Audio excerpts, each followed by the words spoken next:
Stine from GuitarZoom here. Thank you so much for joining me for today's Steve Songs. We're going to be looking at Can't Stop by Red Hot Chili Peppers. And I'm going to show you a couple of different ways to play this, depending on what's most comfortable for you. All right? So the first thing I want to explain to you is that we're going to go through the intro, and then we're going to go over the chorus chords as well. And I'm going to show you how I play it, and I'm also going to show you how John Frusciante would approach playing this, which is a little bit different than how I would play it, and hopefully we can find something that works for you in the process. So the beginning starts off with this.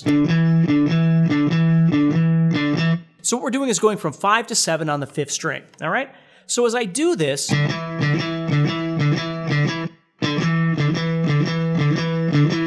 so one thing that you could do is just simply play these with down picking.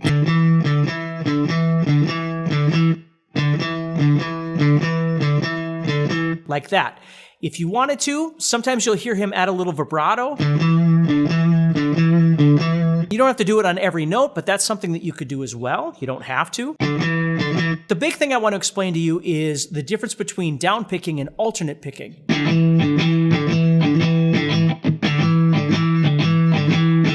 So you'll notice if I do alternate picking, it tends to have a bit more of a kind of smooth groove to it, where when I'm playing them all down, they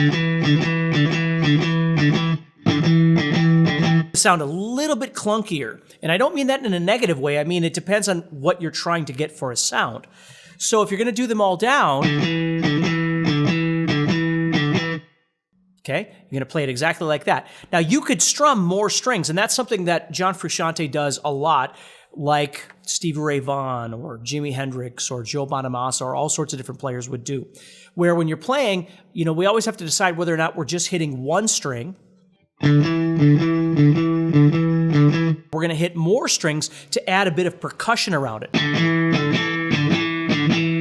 In order to get that sound, I have to deaden out the strings around me. I still want to hear the sound of the 5th string, but everything else is being deadened around me. And for me, it's easier to kind of develop a groove by adding alternate picking.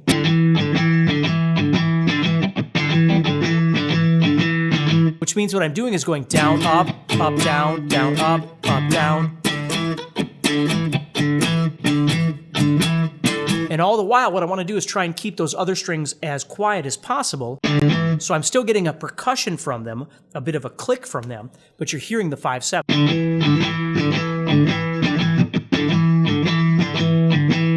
But if you don't like that,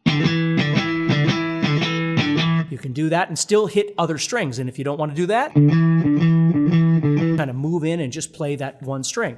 So the next part,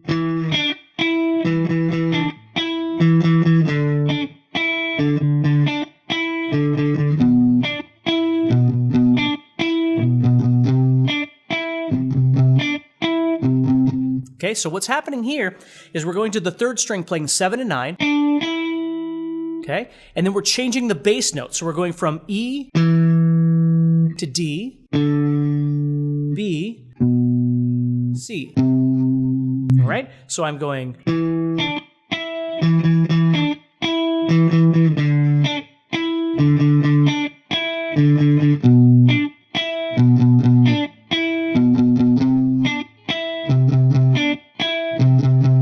Just like that. All right, so as I'm playing this, again, I've got to make some choices here. The first thing is whether or not I'm going to play them all down, which, again, you can do that if you need to. I would highly recommend, though, trying to get used to using more of this kind of thing. And then controlling the strings around it. Now, when you move from E to D, you'll notice I'm moving down to the 5th fret. Now, John, I believe, goes to an open 4th string. It's just easier for me to go to the 5th fret, but if you'd rather go to the open 4th string, you could do that as well. So for me, I'm using my first finger here, and then my middle and my pinky. When I move down, I could still continue using those fingers if I want to. Then I'm going to move over to the B. And I'm using my first finger here, and then I go to my middle finger. I use my first and pinky to cover those notes. Now, John doesn't do that, I don't think. I think what he does, again, he uses his first finger, open in D, which again is fine. And then what he does is he takes his thumb over the top. I think he does. Now, I don't do that because it's very uncomfortable for me because my hands are smaller, so I don't tend to play that way. But if that works for you, that's something that would be an option as well, is bringing your thumb around the top.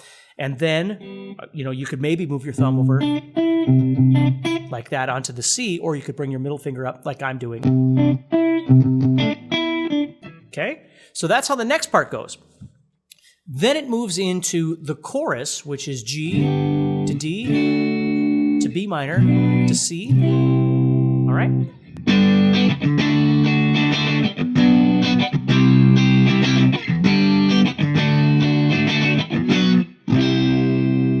But if we look at this from the perspective of what John Frusciante is doing, he's probably playing the G as the bottom half here, down below here of the G, and then he's using his thumb over the top for that D, or for the G bass note, sorry. I can't say for sure, but I would think that's probably what he's doing, and again, it's not very comfortable for me, so I don't tend to do that. I'm just playing it as a full bar chord.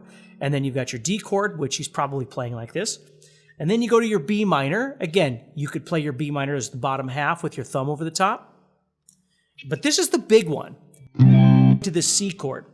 I think what he's playing there is a C major 7, which would be 10, 9, 8, 7, right there. Okay. And then you could bring your thumb over to that C. Well, it doesn't work very well for me. So when I go to that C chord, either I'm going to play it as a C major 7 and I'm going to leave that 6th string off, or I'm going to go to C and not play it as a major 7. So those are my two options, where he would be able to do this more and bring his thumb over the top. So again, if you have bigger hands and you can reach that, I think that's wonderful. So we've got G, D, B minor, or I would play it like this.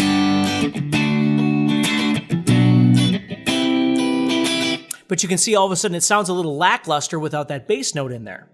So sometimes we have to make choices depending on what feels best for us, even though the artist that we're learning might play it a certain way that may or may not work for us. That's why I like to do these videos. All right, so you've got your beginning, and then you've got your...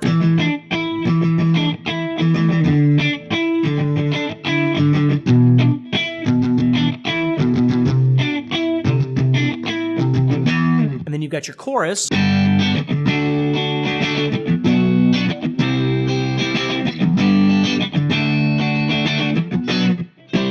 On how you like to play that. All right, so take care, stay positive, obviously keep practicing, and do me a favor, like, share, subscribe this video to our channel, that sort of thing, and always check out guitarzoom.com. We have an all-access membership that I would love for you to see, and stay positive and just keep going, all right?